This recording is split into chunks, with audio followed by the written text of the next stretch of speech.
The Tao of Self-Confidence, episode 359. Welcome to the Tao of Self-Confidence, where I share stories of amazing women who have discovered their inner journey to self-confidence. Visit our website at thetaoofselfconfidence.com. Your inner journey to self-confidence awaits.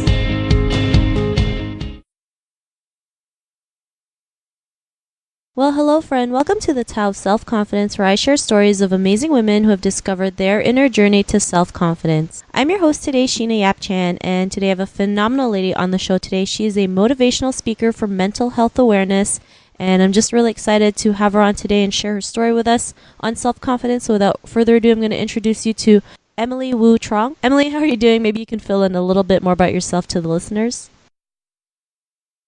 I'm doing good. Thanks so much, Sheena, for having me on your show. It's an honor. So a little bit about myself is that I've been doing mental health advocacy for almost 4 years now, and a lot of it is because I want people to address mental health, their own personal mental health, because life changes when you look inwards, and because there's a lot of things that can bother us in our everyday lives. But when Gandhi was one of my role models, so was Martin Luther King Jr. and Michael Jackson as well, and they said they encourage people to be the change you want to see in the world.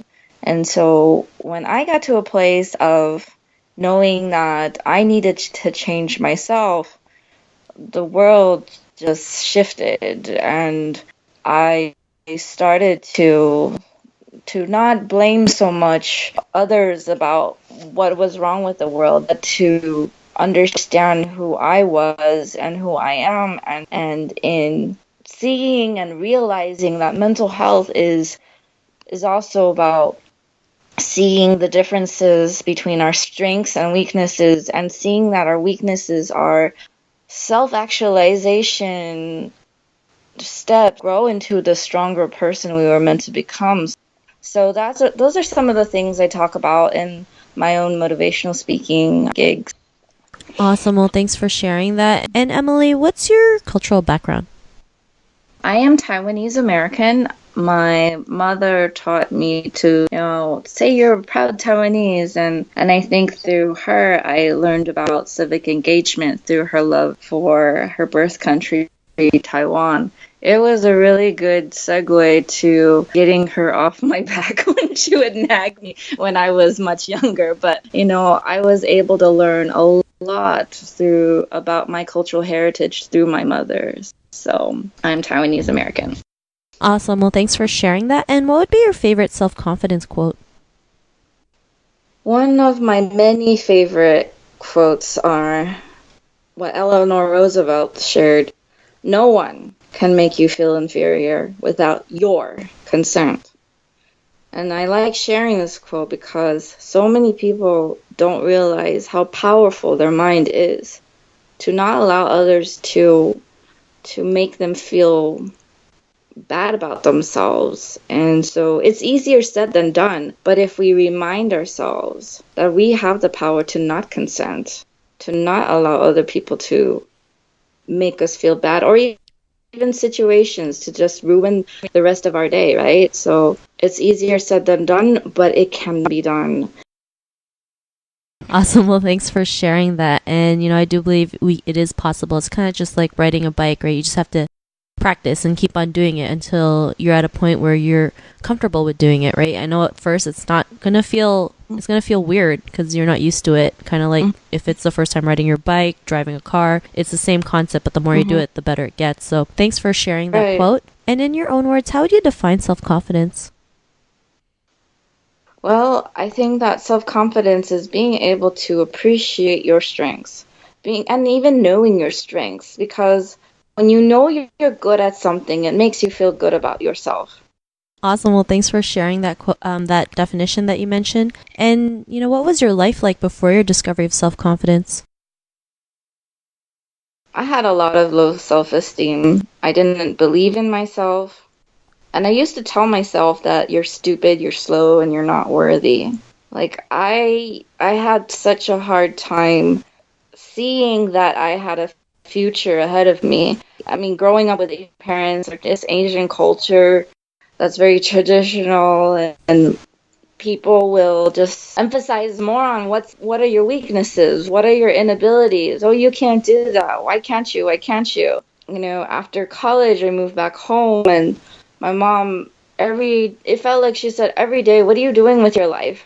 Why aren't you getting a full-time job or going back to graduate school?" And she said it so often that I internalized it and made it feel like I felt like I was a nobody. I was only somebody if I had that full-time job or that master's.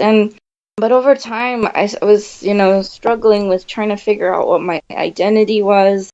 And I started to push myself. I did things that made me, like I never imagined I could do before. I participated in a beauty pageant. I was terrible with my public speaking skills. I participated in 2 advocacy programs in Washington, D.C. to learn about international relations between China, Taiwan, and the U.S. Learning how to lobby, meet with politicians, like, whoa, it's like I went through it, and in a sense, I went through my own training, non-traditional training, and it was not a master's program. It was real life experiences that you can't necessarily get from a graduate program. And so I think for that, I'm really proud of myself because I didn't have like a one consistent mentor who was able to help me through this journey. I found all these opportunities myself to be able to help me learn how to become a more confident person, and knowing that I do have skills. I am smart. I am, like being proud of yourself and for your skills, for your strengths. And so I'm able to pat myself on the back more than I ever did before. So it's a drastic difference, and I'm able to be more proud of myself than I ever was before. Thanks for sharing that. And, because you were able to do those things, go the like non-traditional route, what's your life been like now? So I am a motivational speaker. I've done over 100 speaking engagements in my lifetime now. And it's just like, wow, I've already spoken at USC, UCLA, UC Irvine, UC Berkeley. And, the younger child inside me would be like, wow, how did you do it? Like, I'm so amazed. And, it's just like, it's such a difference than how I was before. But I tell myself, my years of experiencing depression was not for nothing, because without going through it, I would not have discovered my strength to be a public speaker and just put myself out there, because I don't do this to only share my own personal story, but to normalize the conversations on mental health, mental illness, suicide, and to say that, hey, you're not alone in your struggles. Thanks for sharing that. And Emily, if our listeners wanted to, if they're listening to your episode and they were in a similar journey of self-confidence, what would be that one tip you would give to them? I would tell them that this journey that each of us live on is our own journey, and that we are all works in progress. It's so easy to want to compare our lives to others, but we can't compare. Each of us is on our own journey, and we have to just believe that our futures are dependent on our belief in ourselves. And even though we sometimes want all the answers right now, it takes time to find the answers to life. So I think it's so important. Another quote I like to share is, accept what is, let go of what was, and have faith in what will be. And so I think it's so important for us to know that everything that we're facing from day to day is shaping us to become the best versions of ourselves, which is reaching our highest potential each and every day. Thanks for sharing that tip. And, if our listeners wanted to connect with you or get to know a little bit more about you and what you do, is there any links or social media profiles we can connect with? So I'm very active on Facebook, and so it would be facebook.com/MLEWU. And if they wanted to hear any of my other speaking engagements and recordings, they can be found there. And I'm also on Instagram and Twitter, Emily W Speaks, SPEAKS. So those are some of the social media places where I can be found. So yeah. Thanks for sharing that. And to our listeners, if you want to connect with Emily, you can also head on over to thetaoofselfconfidence.com and search for Emily's name. Her show notes will pop up along with everything else we talked about.